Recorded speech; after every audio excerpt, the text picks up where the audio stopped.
Section 1. You will hear two colleagues, Mike and Jane, discussing the need for new equipment in their office. First, you have some time to look at questions 1 to 6.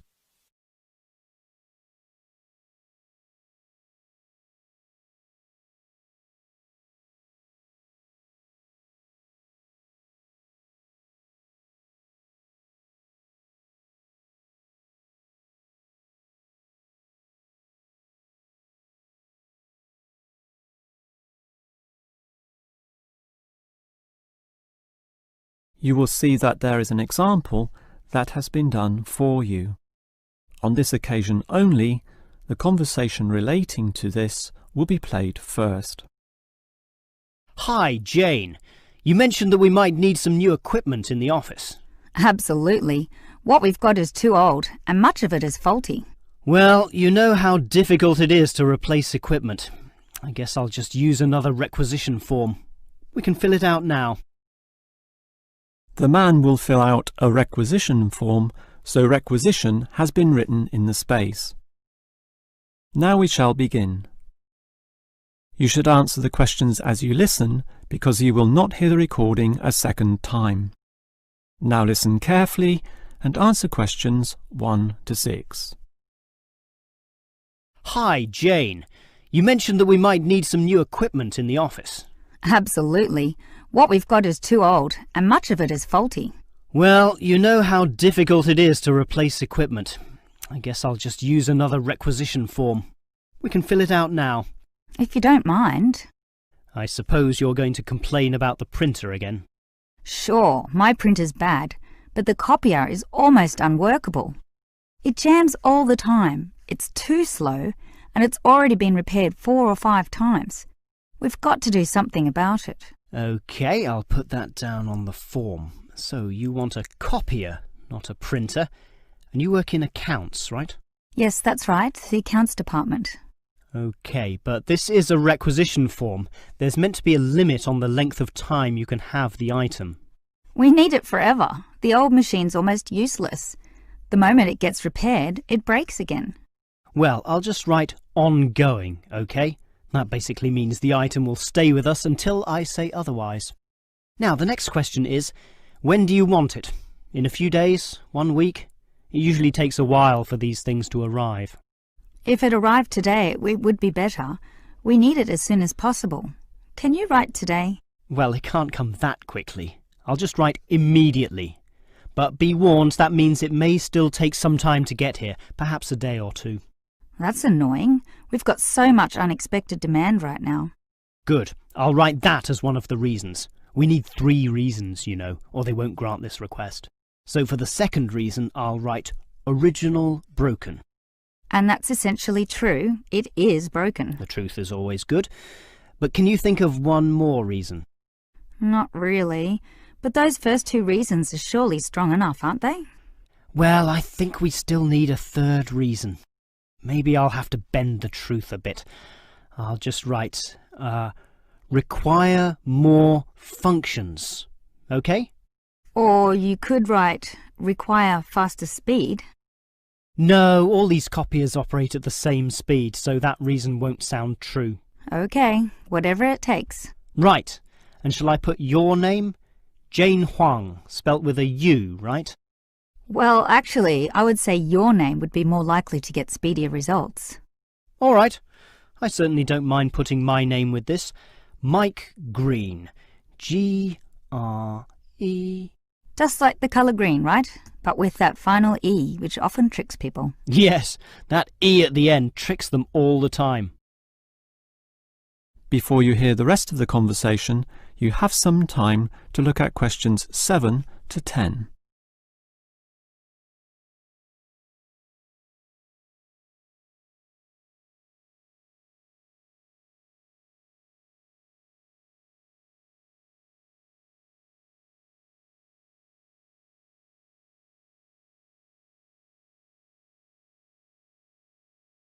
Now listen and answer questions 7 to 10. Actually, Jane, talking about office equipment needed, I've got a list before me of all the items purchased last year. There's certainly a lot, and I can see why the owners are getting concerned. Obviously, some things are necessary in the business, like the 20 boxes of copying paper I've just ordered. And it shows here that last year our office ordered 2 fax machines, which is certainly not excessive, but there's a lot of other equipment on this form which may raise questions. Yeah, but we had special circumstances, Mike. We renovated the office and had to replace all the computers and printers. 17, I think. We actually got the printers from another department, so it didn't cost us. But sure, with 17 people all needing computers, that was a considerable expense, along with the 15 speakers and 16 headphones. Why did we need those? Everyone was using Skype to communicate with clients. They still do, of course. It's a very popular way to communicate. And we have 6 items here as well. Printers? But you said we got them from another department. No, mobile phones, paid for by the company. I remember that for our agents out in the field. They used to use landline phones belonging to the clients. OK. We also ordered lots of lighting equipment, but that can be expected. I'm not worried about that. 27 lamps and over 34 fluorescent lights. And we needed 13 new mouses as well, to replace some of the old ones. All of the replacement computers had screens, very nice screens, but some of them lacked mouses. Well, at least it wasn't 13 fans like the marketing department has just asked for. Alright, so basically the amount of equipment ordered last year was quite considerable, but it was all necessary. That is the end of section 1. You now have half a minute to check your answers.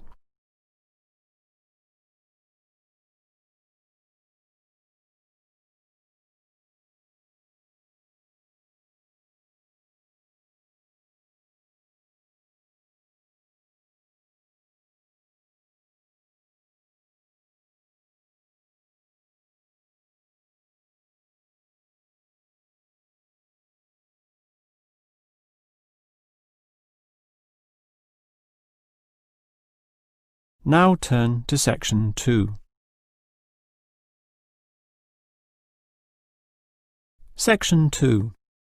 You will hear a representative from Easy Travel Travel Agency telling some customers the details of a planned trip to Arthur Island.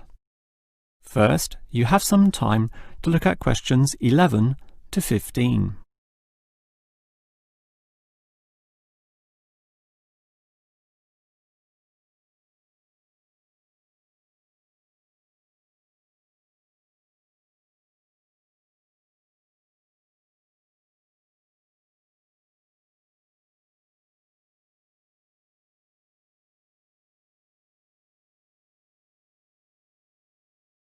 Now listen carefully and answer questions 11 to 15.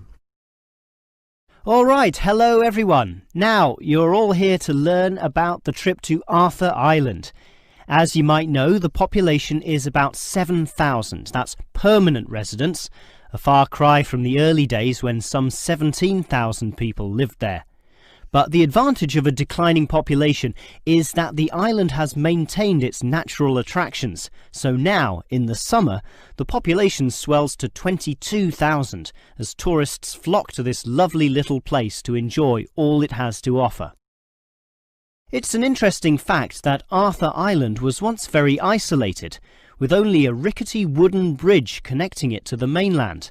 Heavy trucks could not pass over, as could be seen by the accident in 1971 when the bridge broke. This resulted in the new bridge being built, construction starting in 1972, finishing 2 years later. And since then, business has boomed for the tourism industry. This was helped by the motor racing circuit built there in the 1980s and the reputation for fresh seafood caught directly from the island's waters, and the famous native wildlife such as koalas and emus, although I would say, people being ruled by their stomachs, it is the food which really brings them in. Now, the tour bus leaves quite early, 6 in the morning, and it's a long trip, but you'll really enjoy just looking at the beautiful scenery from the window. Still, we understand that you'll need to stretch your legs at some point. For this reason, we used to stop at the Emu Park Wildlife Sanctuary until Arthur Island developed its own sanctuary, rendering that former stop-off somewhat redundant. Now we stop at the Bass Guest House next to the very interesting worm farm, which you're invited to visit, thus learning all about those humble little creatures. And if you're interested in bigger wildlife, please remember that you'll need to pay the wildlife park entrance fee on the island, so budget for that. Another important point is not to eat too many of the complimentary biscuits with your free tea on the bus, since you should keep your appetite intact so that you can indulge in some of the great eateries on the island, for example at the famous Reggie's restaurant. Before you hear the rest of the talk, you have some time to look at questions 16 to 20.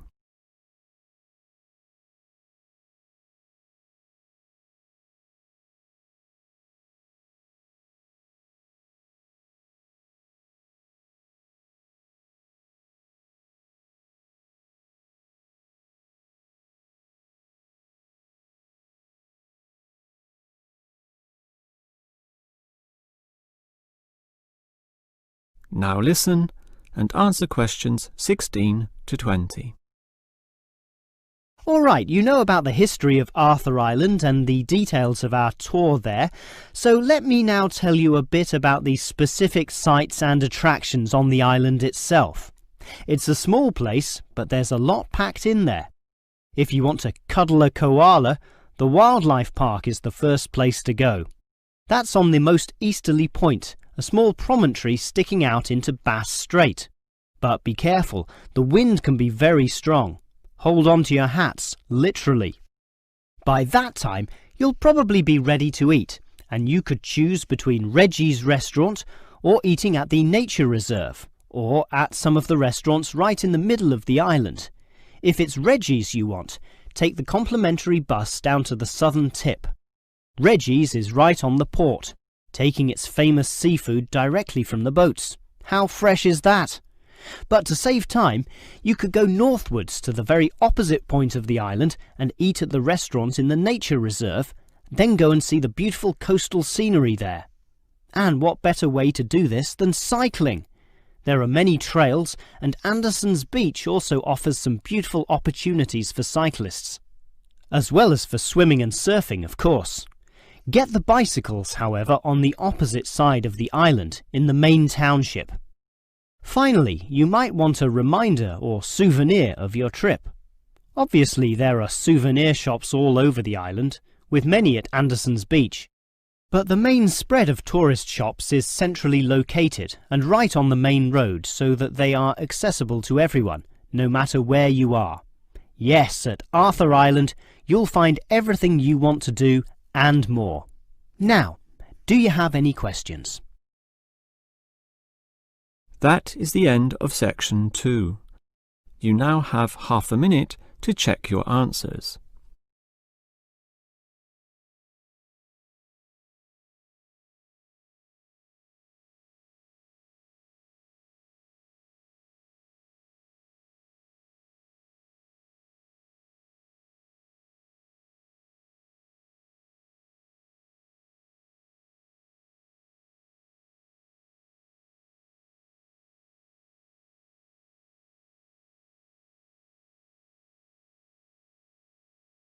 Now turn to section 3. Section 3. You will hear two students, Sam and Liz, discussing a project for their marketing course. First, you have some time to look at questions 21 to 24.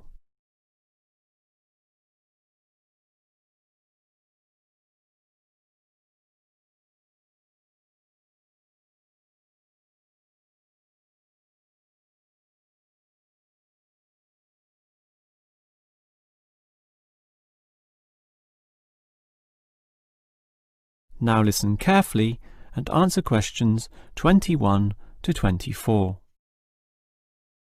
Liz, I'm getting really worried about this marketing project we have to do together.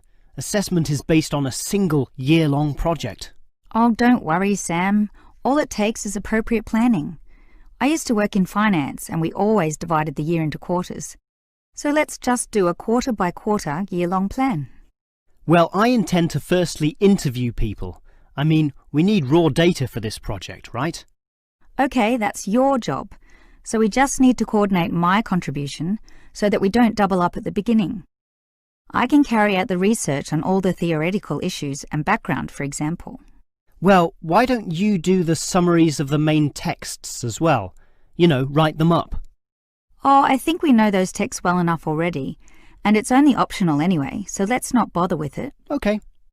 Now, moving on to the second quarter of the year, I'll start collecting all the relevant information, the details, facts, and examples from my book reading, while you can do an analysis of the first-hand information you got from the interviews. Okay, and then it's break time.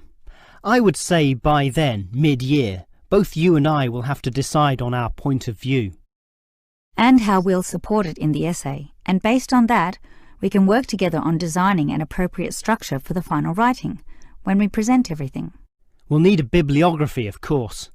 I could do that in the third quarter, but since you did all the theoretical research, it would be a better job for you. We can do that at the very end of the year, but I'll make the preliminary list as I begin writing the essay proper. Meanwhile, you can begin sorting out the numerical data into easily readable formats. That's what the other students will be doing. You know, grouping statistics in tabular form or making graphical representations. And in the last quarter, we can proofread each other's work, allowing a different set of eyes to be involved. So I'll check your writing for any mistakes, typos, or logical problems. I'm sure the essay will certainly benefit from such a thorough proofread. And I'll check all your tabulated statistics and graphs for the same issues. And then we'll just put it all together. Well, now it sounds far less scary. That's right. All you need is a clear, logical, and coherent plan. Before you hear the rest of the conversation, you have some time to look at questions 25 to 30.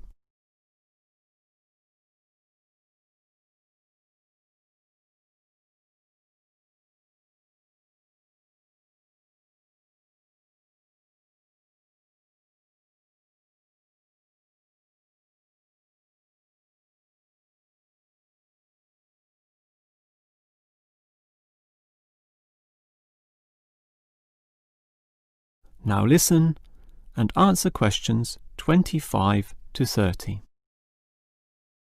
As we discussed, Liz, my first task on this project is to get data using interviews, over 100 of them. To do that, I'll need to put a flyer on the university notice board to get volunteers. Okay, just do that and we can start immediately. But I tried this last year and almost no one replied. The whole project was a failure as a result. You just need to ensure that the flyer is designed well. I did a course in design, so I can help you. I'm all ears. Well, one of the first rules, since the notice board will be full of papers, is to make sure your flyer stands out. Thus, don't use white paper, use coloured paper. You mean like yellow paper? Yellow, red, orange, it doesn't matter, as long as it's coloured and thus more obvious. Similarly, make the heading attract people, and money does this, right? Oh, sure. Everyone wants money. So don't say something boring such as help needed, but something such as easy money.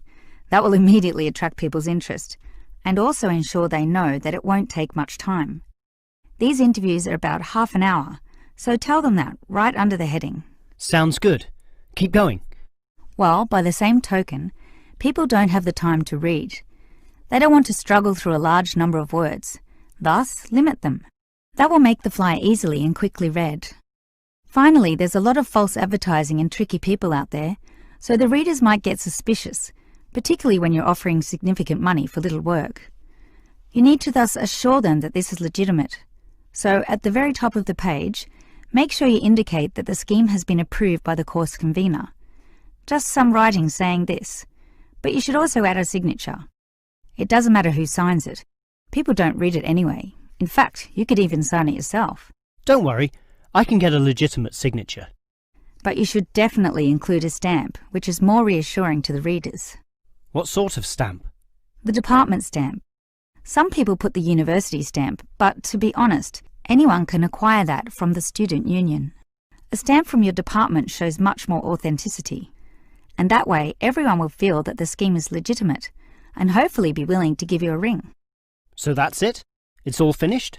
That's it, apart from the contact details at the bottom of the page, of course. Of course. Hey, that was some useful advice. I think a flyer like that will really draw them in. Thanks for that. No problem. That is the end of section 3. You now have half a minute to check your answers.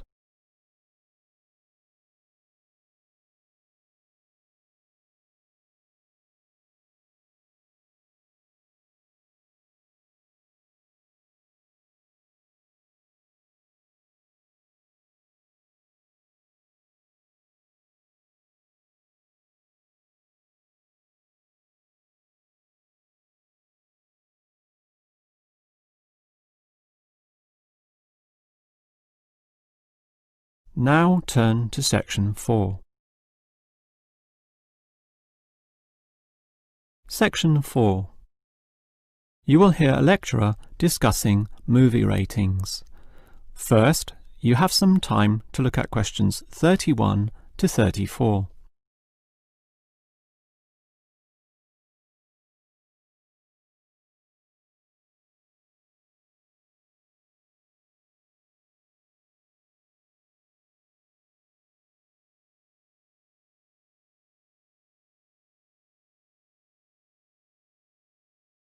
Now listen carefully and answer questions 31 to 34.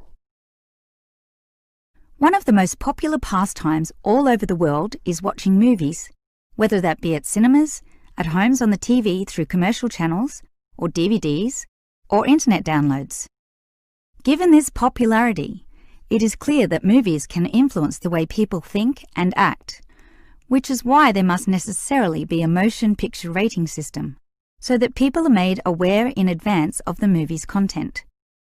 The factors involved are bad language and the cinematic portrayal of sex, violence, drug use, and antisocial or criminal behaviour.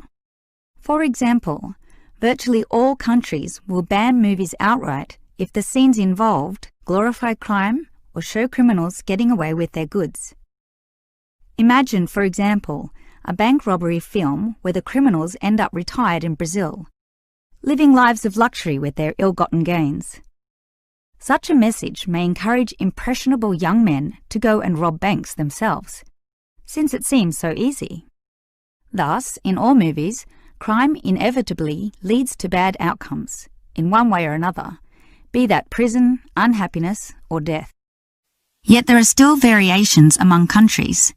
In Australia, for instance, it is the government which decides on the rating through a special review board, whereas in America, it is the movie industry itself which decides this through a trade association representing the major studios. Furthermore, different cultures may view movies in different ways.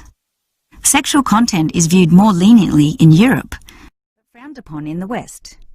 Yet Western cinema often permits levels of violence which European cinema would never allow. And further complications come in when judging a movie within its historical context. For example, a war movie, designed by its makers to be realistic, will necessarily have graphic violence, which will often be permitted, providing it is not glorified in any way. Before you hear the rest of the lecture, you have some time to look at questions 35 to 40.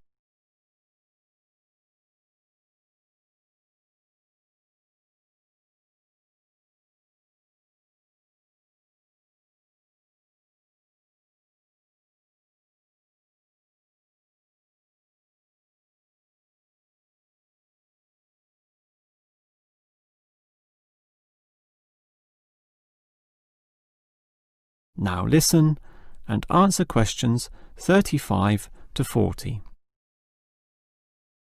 Since America produces the bulk of the world's most watched movies, why don't we look in detail at their movie rating system? It begins with the innocent G rating, standing for General Audience, allowing all ages, even very young children, into the cinema. The films are fun and community-oriented, with nothing which would be objectionable. They are often released for the summer holidays, when children are free from school. But if these movies have a mild element of violence or inappropriate and lewd humour, or some scary scenes, then it would be a PG movie, standing for Parental Guidance Needed. This PG rating comes in two forms though: the weak version, a simple PG, or the strong version, PG-13. Most American movies are issued with this latter rating, since it allows the greatest proportion of the population to watch the movie, by which I mean children alongside their parents, while still allowing the movie itself to show society as it really is. Any rating higher than this will restrict children and limit viewership. In fact, if a movie, when shown to the trade association, fails to be issued with the PG-13, the offending scenes are often removed by the movie makers in order to secure this lower rating and ensure the greatest viewership. What all movie studios want to avoid is the R, or restricted rating. This means that younger children can only watch the film if accompanied by their parents, and many young teenagers simply don't want to do this. These films might have swearing, drug use, or horror scenes with blood and gore. And if these images are particularly graphic, the rating is lifted to NC-17. NC means no children. In other words, the movie is for adults only. Since it is the younger market who are particularly intent on paying to see movies, many big cinemas simply don't bother showing NC films. There is simply little to no profit involved, meaning that such films, often made by smaller independent film companies, are similarly released by independent theatres. Even then, these films only have what is known in the business as a limited theatrical release. That is the end of section 4. You now have half a minute to check your answers.